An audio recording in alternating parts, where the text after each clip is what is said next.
नहमदुहु व नसल्ली अला रसूलिहिल करीम अम्मा बाद फ़ाऊज़ु बिल्लाहि मिनश शैतानिर रजीम बिस्मिल्लाहिर रहमानिर रहीम।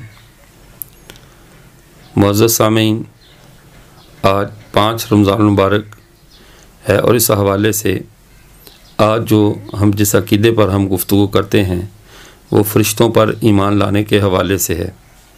फ़रिश्ते अल्लाह ताला की एक ऐसी मखलूक हैं जो कि इंसानों को नज़र नहीं आ सकते और वो एक ख़ास किस्म का लतीफ़ जिस्म रखते हैं।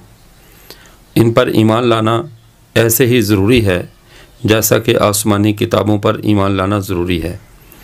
और ये फ़रिश्ते क्या हैं, किस मटेरियल से बने हैं, इसके बारे में उलमा की मुख्तलिफ़ आरा हैं।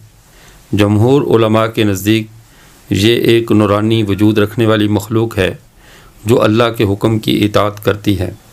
शरहुल मकासिद में अल्लामा तफ्ताज़ानी रहमतुल्लाह अलैह ने फरमाया, जमहूरुल मुस्लिमीन अला अन्नल मलाइकता अजसामुल लतीफ़ा, के जो फ़रिश्ते हैं वो लतीफ़ जिस्म रखते हैं और ये ज़ाहिर हो जाते हैं किसी भी शक्ल में, किसी भी शक्ल में ज़ाहिर होने की अल्लाह ने इनको सलाहियत और तौफ़ीक दी हुई है। ये अल्लाह के उमूर तकवीनिया को बजा लाते हैं।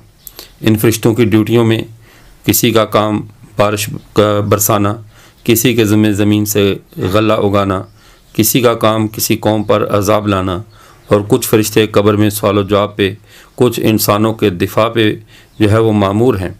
इस तरह जिस तरह नबियों में तफाजुल है, कुछ नबी अफजल हैं, कुछ उनसे भी फिर आला और अफजल हैं, कुछ उलुल अज़्म मिनर रुसल हैं, ऐसे ही फ़रिश्तों में भी ये तकसीम है। फ़रिश्तों में अफजल तरीन फ़रिश्ते 4 हैं, जिनमें हज़रत जिब्राईल अलैहिस्सलाम जो तमाम फ़रिश्तों से अफजल हैं, इनकी ड्यूटी तमाम अम्बिया पर अल्लाह का कलाम और वही को लेकर आना है।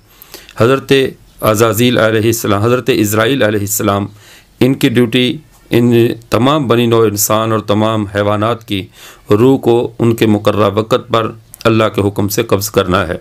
हज़रत मीकाईल अलैहिस्सलाम, इनकी ड्यूटी लोगों के जो अर्ज़ाक़ हैं, लोगों के रिज़्क़ है, उनको उन तक पहुँचाना, ज़मीन से गल्ला उगाना, और ये तमाम जो खुराक के मुतल्लिक़ा, रिज़्क़ के मुतल्लिक़ा अमूर हैं वो इनके सुपुर्द हैं।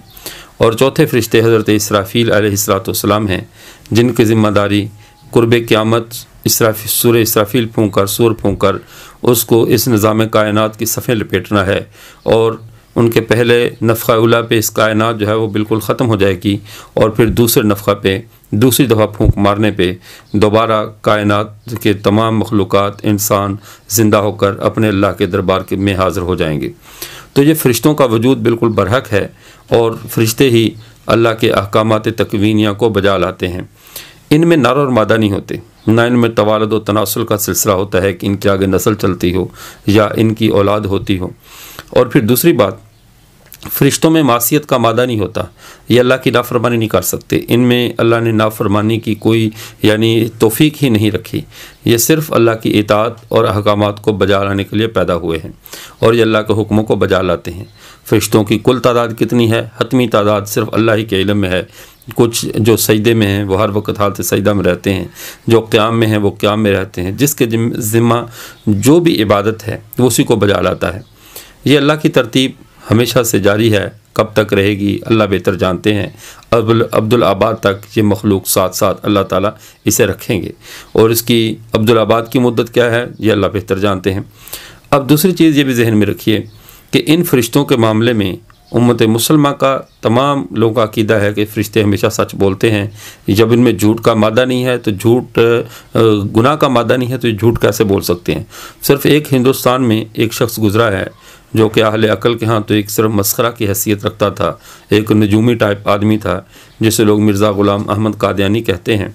उसने एक नई थ्योरी पेश की है कि फ़रिश्ते झूठ भी बोलते हैं, वरना इंसानों के अंदर कम अज़ कम मुसलमानों में ऐसी कोई बात नहीं सुनाई दी गई कि कभी क्या फ़रिश्ते भी झूठ बोलते हैं।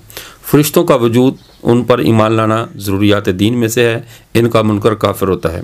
सर सैयद अहमद ख़ान और वो दूसरे वो लोग जो अकल परस्ती की बुनियाद पे जिन्होंने फ़रिश्तों के वजूद का इनकार किया, वो कहते ही हमें नज़र नहीं आते।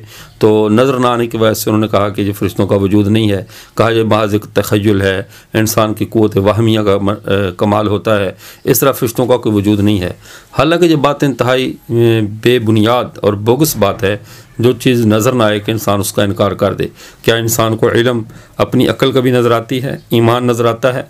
इसी तरह मोहब्बत, नफ़रत, हसद, कीना, बुग़्ज़, इनका कोई ख़ारजी वजूद नहीं है। तो जब ये ख़ारजी वजूद नहीं है, नज़र आने वाली चीज़ें नहीं हैं, तो क्या इनका भी हम इनकार कर देंगे? तो जब इल्म को अपने अंदर वो अपने को आलिम समझते हैं, इल्म को मौजूद मानते हैं, बावजूद है कि कभी उनको अपना इल्म नज़र नहीं आया, अपनी अक्ल को मौजूद मानते हैं, बावजूद कि अक्ल नज़र नहीं आई, तो फ़रिश्तों का नज़र ना आना ये इस बात की कैसे दलील बन गया कि फ़रिश्तों का वजूद नहीं है? तो इसलिए ये पाँचवा अक़ीदा अपने जहन में बिठा लें, फ़रिश्तों का वजूद बरहक है, उन पर, इनके वजूद पर ईमान रखना ज़रूरी है कि अल्लाह ने उनके वजूद पर ईमान लाने का हुक्म दिया है। इसलिए अल्लाह की मखलूक है, अल्लाह के अहकामात को बजा लाती है।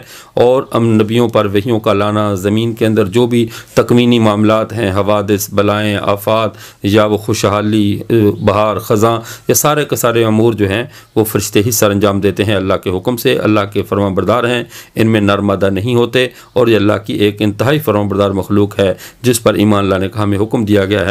वाखिर दावाना अनिल हम्दुलिल्लाहि रब्बिल आलमीन।